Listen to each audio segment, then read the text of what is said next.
size.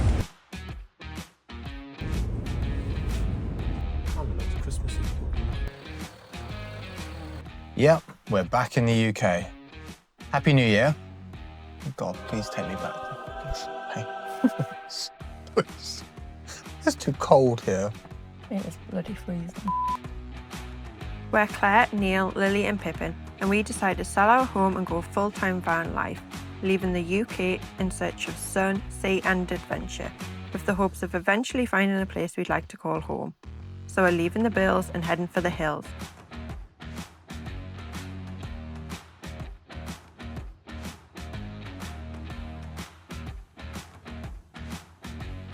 So we did come back a few weeks earlier than planned. It should have been around about now we were due back. But we decided that we would come back early for Christmas and then we can head out a little bit earlier on the other side of our 90-day in-out. Shake it all about.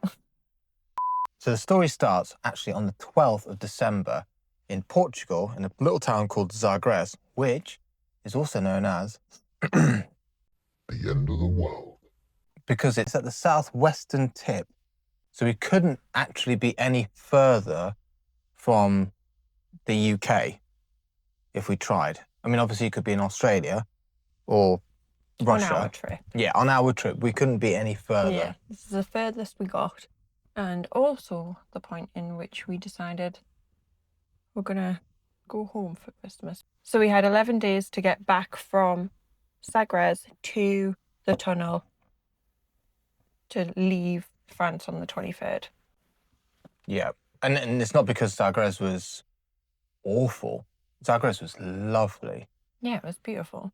Yeah, if you're into surfing, Nice little coffee skateboarding, shop. yeah, recreational shops. activities, outdoorsy stuff, it's awesome. It's a sleepy little place where it's just kind of dedicated to outdoor stuff, like sports. It's really, really nice. When we were there, pretty quiet, wasn't it? Yeah. It was a beautiful little place. The beaches looked stunning, even though we never actually even went on the beach.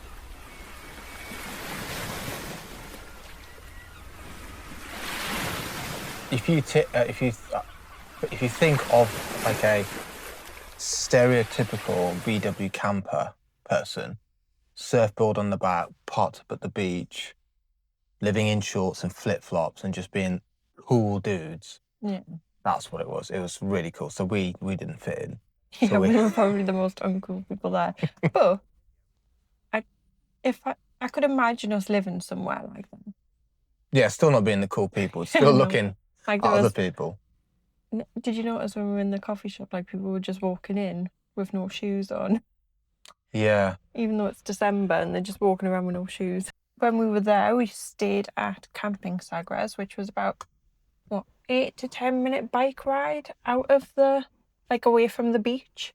But it was a lovely campsite. I mean, we were very much out of season. I mean, there was still a few campers there and it's very woody, but it was very muddy, wasn't it? Yeah. There had been quite a bit of rain. But I can imagine in season it being like such a vibe there.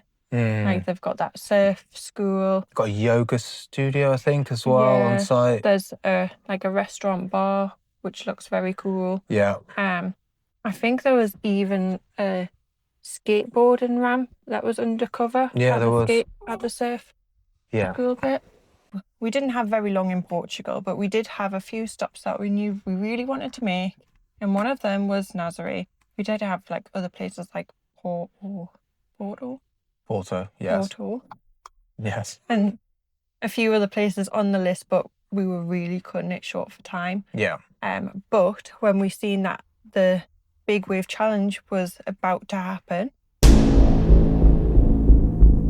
we couldn't not miss it, could we? So we packed up 2:30 and headed to, I think I've been saying it wrong, Nazar, not Nazaré. Nazar. Is it Nazar? Yeah. I thought it was Nazaré. So exactly at 2:30 something, we decided to pack the van up, do the usual, empty the gas. No. You don't empty gas. That's very dangerous. Empty the grey, fill up the water. I am a van lifer. I did. You didn't at every stop. Yes. But Do the usual stuff without falling over. You see, because it had been so muddy, rainy, windy, where we were doing all of the services, there's obviously a grate there. So it's very slippy. And this one fell over and nearly broke a pelvic bone. Oh my. It is so slippy. Oh, fucking hell. Yeah, off to a really good start. And we had 5 hours to cover on that day as well. So we'd left it really late. You had fallen over. Yeah. We were going to the big wave challenge where you have the famous 100-foot waves. And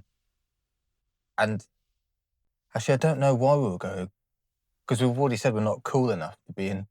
Yeah, but we wanted to see it. No, we're going to an even cooler place. We've always wanted to see the big waves, and it's going to Nazaré doesn't guarantee that you're going to see these big waves. Yeah. Like, you need a swell. Oh, look at me one more time. Yeah, that was swell. So we had a 5-hour drive. The nights are coming in even quicker, and 2:30 doesn't leave us with a lot of light to travel with. Yeah, and and it was pissing it down with rain as well. yeah, I'd never heard a news broadcaster say like that. Well, where they go, pissing it down. Yeah, it was. But it was torrential. Setting 3 on your wiper blades. It was that bad, doing this constantly. So it was a bit of a stressful drive. I think we got there for 10 o'clock at night. Yeah. And when you come into Nazar, in the town centre is a no motorhome camper van area. Yes. And we didn't really realise until we'd already turned off and we'd seen the signs, but it was late, dark, quiet. We're like, oh, let's just risk it. It looked all right on Google Maps. Yeah. So we risked it, but obviously through the day I wouldn't recommend. You can get to the car park we stayed at around the back way somehow. Yeah. I mean, it took us out that way, so. Yeah. So it was quite draining. So we turned up, and luckily there was a space there as well. It was a huge car park. It was kind of like 2 huge car parks, wasn't it? But the amount of campers that were there already. Yeah. We'll leave the park for night code up because it would be an ideal spot just to park. What, a 20-minute walk into town from there? Yes. Well, I don't even think it was that. It was about a 20-minute walk to the cliffs, wasn't it? And also found the best number plate as well. It was a VW something or another, parked behind us. It was a camper van. Great number plate. If you were going to Nazar on a big wave challenge day or any sort of event day, make sure you get there at least the night before earlier on, because most of the town was shut, and that car park that we went to sleep in when we were waking up, it was absolutely rammed. Yeah.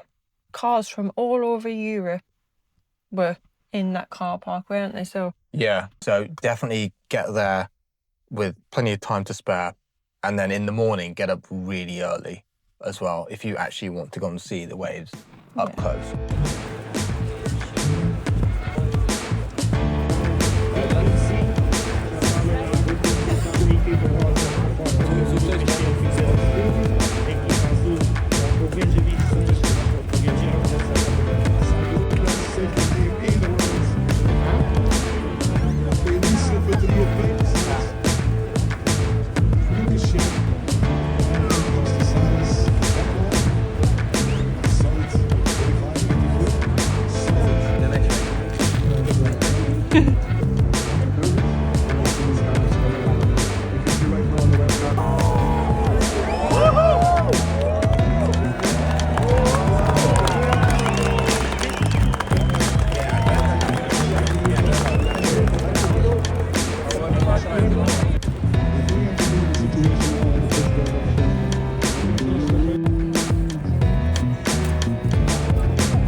we got a good view. And then we tried to get an even better spot, but it was a bit late by this point, and we ended up going through all the bushes. And I mean, how people got on the very front, Yeah.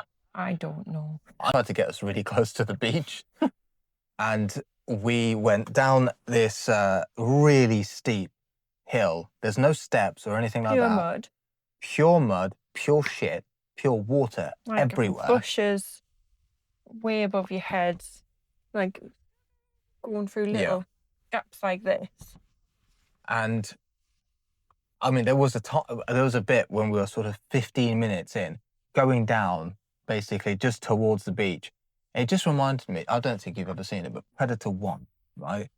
When he's running away from the predator and he's gone through the bush and then he's like, fuck.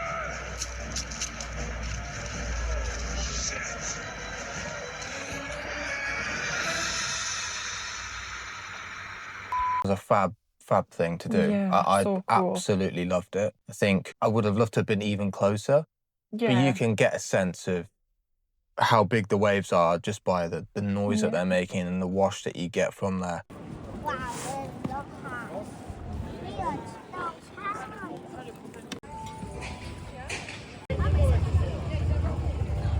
After that finished, we decided we were going to try and make it into Spain that night. I don't know if that's clever or stupid, but we did it. That was really brave and stupid. Yeah.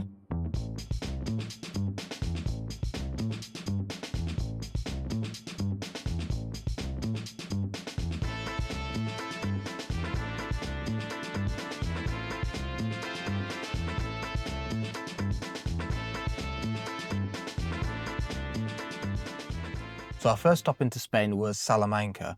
It's sometimes known as the Golden City. It's famous for many things, for having one of the oldest universities in Europe, and it's classed as a World Heritage Site too. When we were driving in, it was obviously dark, but just in the distance you could see all these amazing buildings lit up, couldn't you? Mm-hmm. It looked beautiful. But, you know, we didn't see any of that because we stayed basically in a petrol station car park, didn't we? Oh, we're not selling it. But, I mean, it had all the facilities. Had your waste and possibly your water, I think. Mm-hmm. A very cheap gas station next door with your petrol and LPG. And it was fully occupied as well. There was a lot of other campers there, so that it felt more than safe enough as well. I think there's a bus stop right outside what takes you into town. I'll leave the park for night code because if you were visiting, it's a very handy free stop. Yeah, super convenient. I think I'd happily stay there again. I'd love to go back and actually see Salamanca. Yeah. When we were driving out, the most amazing views, didn't we? Yeah. I think it was the cathedral. Yeah. So yeah, just one night there. So our next stop in Spain was, oh, here we go. Burgos. Oh, Burgos?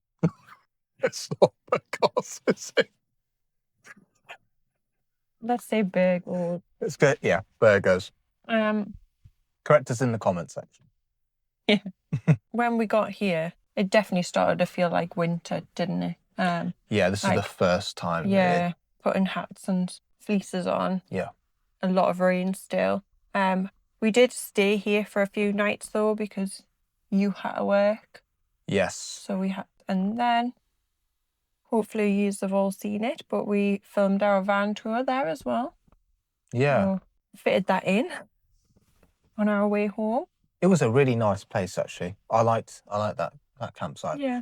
It was not too far from a gym, which was nice. It wasn't too far from the actual town itself of Burgos. That was terrible. Which turned out to be about a 10-minute cycle ride away. And it also had really good facilities, most of which were shut. And even though it wasn't modern, the shower block, it was the toastiest. Always lovely. the warmest showers in our whole trip we've done so Yeah, far. I had the most relaxing number 2. Yeah. That was. You said yes. What rating would you give this one? Oh, this was. I'm going to say an 8 out of 10. You can enhance your experience by having noise cancelling headphones and just going into your own world. It was lovely. It was really nice. It We're was talking about showers, not pooing. well, you know. And it was a really good site. Anyways, at the time of year again that we went, there wasn't a huge amount of people around. It had been raining, so Yeah, it was a bit muddy, the it pictures, was wasn't it? really quite muddy. Yeah, I mean, our chocks had sank quite a bit, but there was loads of space. They had quite a good on-site shop. There was a bar there as well, and the actual location of it was really good. It was like in a park, wasn't it? So as soon as you came out, there was walkways, cycleways. I think at some point in this park, there's additional little parks, but we try to find them with Lily, and it was just a bit too rainy to go too far. Yeah, the town itself was really quite bustling. It was really nice. So again, I think it's one that I'd recommend. Yeah. So moving on from here, we left to actually go into France, didn't we? Yeah. And our first stop in France was, and we stayed at a camping car park site, and it was literally just off the motorway, but not your typical motorway air. It felt very much like you were on a nice little campsite, didn't it? Like It was lovely. Trees around. Yeah, it was really nice. So it was straight off the motorway. I think there was a little dual carriageway, and then just a turning off, and there was I think there was about 5 or 6 campers there when we turned up. It's a self-serve one as well, so you just pop in your code and find whatever spot you wanted to. We can't comment on the facilities because we didn't actually use any. I don't think the facilities have very good reviews online though. The water and stuff. I don't know. We'll leave the park for night code and the camping car park code in the description, because it is a handy, just a little one night stop when you're going somewhere. Good little place to reset. Yeah, so stopped there for a night. Absolutely fine, felt very safe. Went to leave the next morning. Yeah. And we got bloody stuck, didn't we? That's why it felt so safe, because you couldn't go in or out of it. It was pissing it down. Yeah. With rain. So the worst possible situation. So it's peeing down with rain. You've had to go out and try and... Yeah, we put our access code in to get out, and then it just came up gate error. What error? Gate error? I said gay error. No, gate error. Or something along them lines. And then when we tried to do it again, it was just registering that we weren't, like we'd already left, like it'd give us a checkout time. And then there is no help buttons or anything on these camping car park ones. It literally gives you a number to ring. But every time we were trying to ring out, we were just having issues with our SIM cards and we couldn't reach anyone. So I think in the end we had to WhatsApp them and wait for a response on WhatsApp. I mean, they did let us out. They were very helpful when we did get a response, but we were just like sat around waiting for that to happen. So that was slightly annoying, but... I think we were stuck for about 45 minutes, maybe an hour. Yeah. But eventually we got out and we were back on the road. Our next stop was to a campsite just outside of Tours. This one was planned because we needed to get Pippin his tapeworm tablet. The main campsite is shut for the season, but they have like a little air attached to it, which was very lovely, wasn't it? Really nice. All self-serve again. Hard standing pitchers, very spacious. And then I think it was within a 10-minute walk from the campsite, there is a vet that does your tapeworm things, and they're English speaking as well. So very handy if you're going back and you need to get your dog sorted. Yeah, and if you are with a child as well, there's a big park. Yeah. Right in between.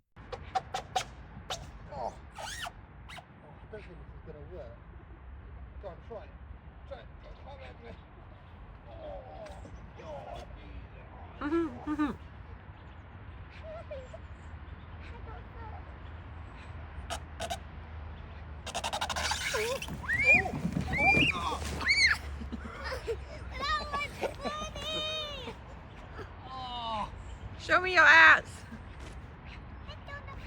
I am soaked.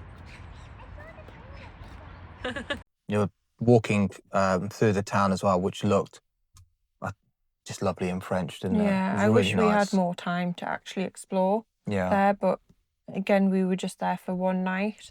But beautiful looking place. Yeah, and super highly recommended. The vets. Yeah, we'll really leave useful. all the details on screen and in the descriptions. So moving on from here.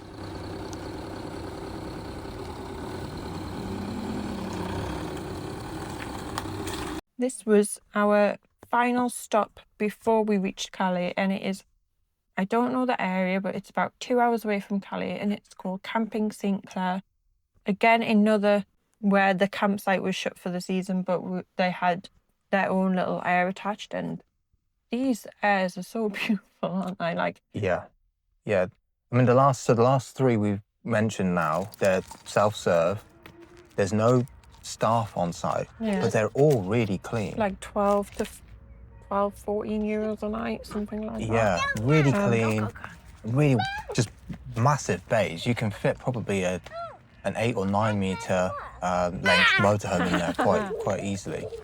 And it was lovely. It wasn't very big. I think maybe 15. I think we counted. Yeah. Motorhomes you could put there, but it had showers, toilets. It had washing machines as well. When we were leaving Camping St. Clair on the day before we were getting the tunnel back, we thought I think it was the Monday, wasn't it? Yeah. So it had been shut on the Sunday, then it was the Monday before Christmas. We'd decided we'd go nip in and get a few supplies before we left. Oh my God, it was rammed, but so festive. Like they had like a little band singing carols in the middle of the supermarket. I didn't go in because I was looking after Lily in the van, but I would have loved to have gone in there. The car park was a bit too hectic to leave the van as well, because we were kind of parked on the edge, and we just thought we best stay put just in case. And then we left there to head to Calais, which was 2 hours away. And we did look at some of the reviews of the camping car parks and stuff around Calais. So we did actually opt to stay in the pet reception car park for the Eurotunnel. It's before you actually have to check in anything, so you can easily just drive in. It's very safe. There's toilets on site that are open all night. And I think there's staff there all night long as well, and they were more than fine with us staying in the car park for the night. And then we didn't have to drive anywhere in the morning either, so very handy. It was nice to actually stay at the Eurotunnel. It kind of felt like that was we kind of made it to the finish line and stuff. And we didn't have to worry about getting stuck in any camping car park sites and missing our crossing either. So if you are planning on staying there, just turn up, but make sure you go to the pet reception and let a member of staff know that you are staying, because they'll take down your number plate just to make sure that you're not a wrong one. Yeah, and you do have a booking for the following day. Yeah. So the next morning we woke up, did our final checks, checked Pippin in, and then headed to the tunnel. Yeah. So the checks were getting Pippin in, okay, turning the gas off, making sure everything was tied down in the camper van, making sure that Libby and Larry and Kazakhstani Keith hadn't snuck in overnight as well. And that was it. We were good to disembark, or whatever you call it. We were ready to get onto the tunnel. We weren't ready. I mean, we were physically ready. Mentally, I was not ready to come back. It was bit of a sad one. I mean, happy because we were going to see family for Christmas. Yeah. And we had all that to look forward to, which is kind of a saving grace, because I can imagine if we'd spent Christmas across there and then we're coming back around about this time, it would be a lot more depressing.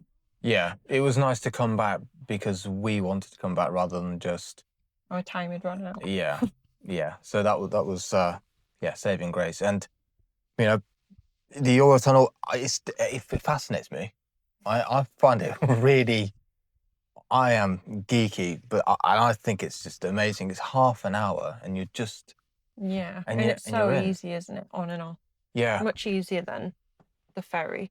Yeah, and if it's your first time going on there, don't be worried. The members of staff, they park your car so close to the back of the next person in front.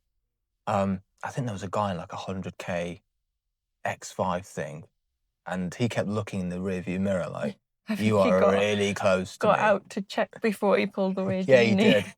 He did. But it's half an hour and you're through. And you are, if you're coming from France into England, you're greeted with pothole after pothole. As soon as you go up the ramp and take a right to exit, it's just... Look at the roads. Look at the roads as soon as you get in. That's so shit. Oh, God. Look at the amount of shit roads. Look at that. Just looks so great.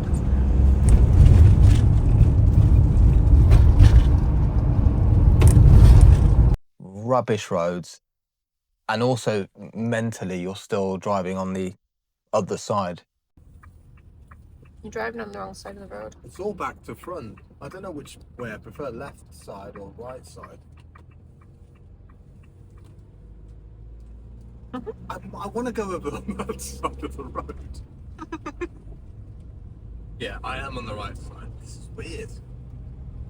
Right, we're only a mile from the tunnel as well, so it's not like I've been driving for 30 miles, questioning which lane I should be in. So there were a few instances where I'm not quite sure. We did book our tunnel on the 23rd just to give us that bit extra time, because we did plan on getting back, because we told no one about coming back, did we? No. Not even Lily. She was still under the impression that we were heading to Andorra for Christmas, and we just had to board a train there. Yeah, we were worried that we'd say, oh, we're back in... Yeah. We're back to see family, and she'd say, oh, I want to go to Andorra, though. Yeah. Well, I was worried when we were getting our checks done at the tunnel, in case they asked her, oh, where are you going, or anything like that. Yeah. They thought we'd stole her because she thinks she's going somewhere else. Yeah.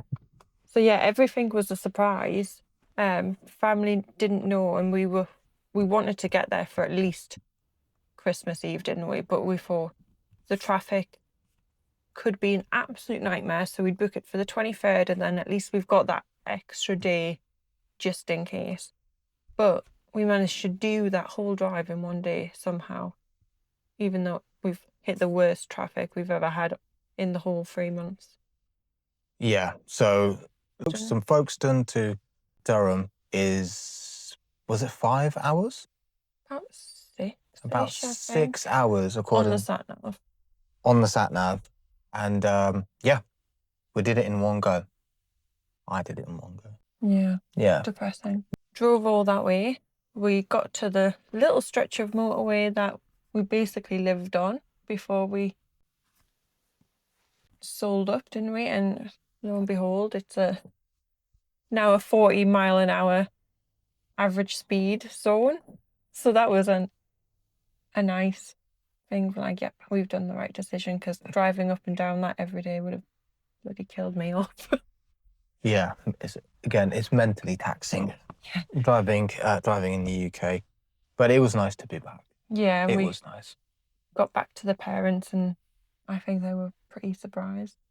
Yeah, they were. And we did, before we stopped off, we didn't just blindly turn up. We did get a few bits and bobs, just in case there wasn't enough turkey or parsnips or whatever. Yeah, well, it didn't come for turkey, but a few extra pigs and blankets and Yorkshire puddings, some crackers.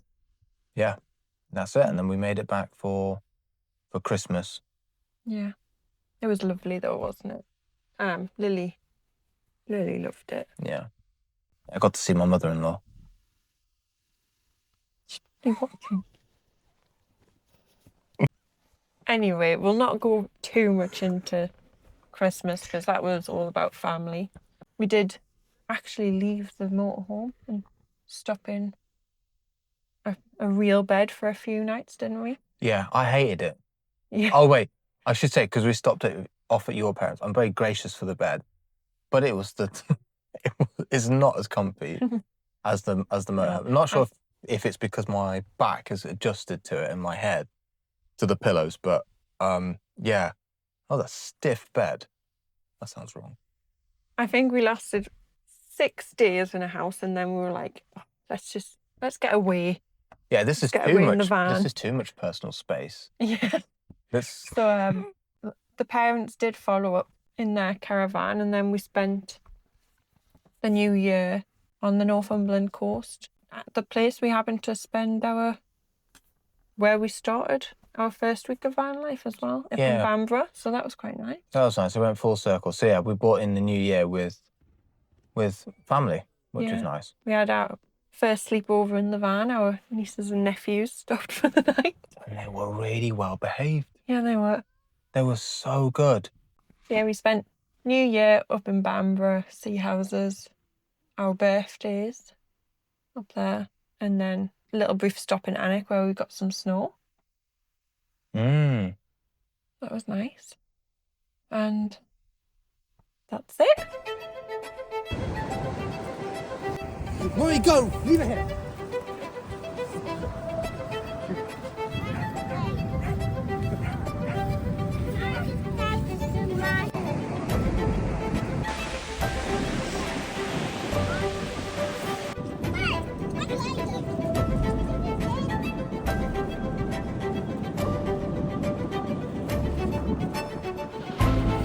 Good boy!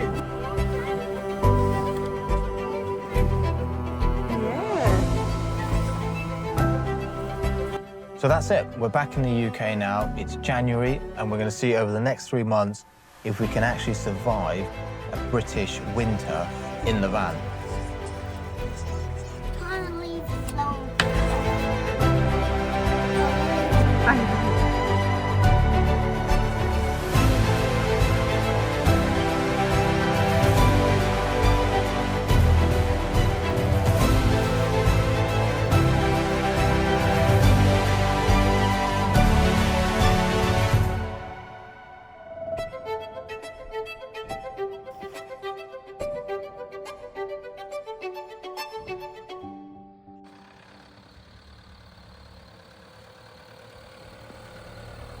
Thanks for watching. If you don't already, give us a subscribe and a like.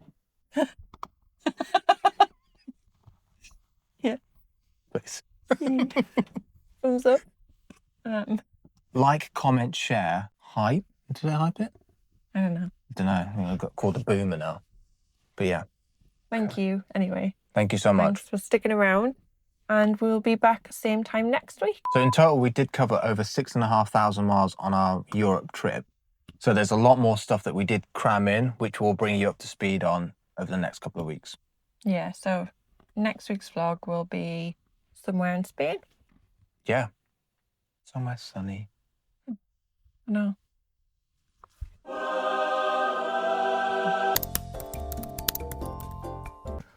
What, like that? Welcome back. Right. Agree? No, stop it. Why do you wait until I've done that? I don't. I was going to have loads of videos of you going.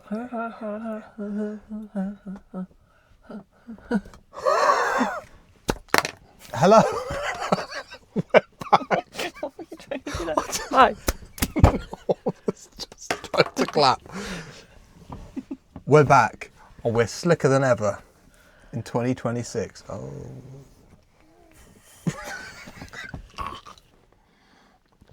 Can you say a little prayer? Oh, shut up, woman. Right. Say a little prayer for me. Whenever and never, stay in my heart, and I will love you. All the dogs are.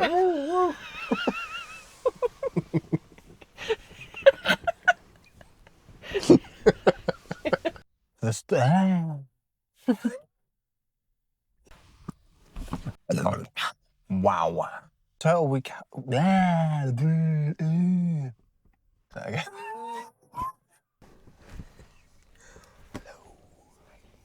Someone's gone to the toilet. Hello. Welcome back. I think someone's going to the toilet outside. Yeah, we don't want them to hear us because it's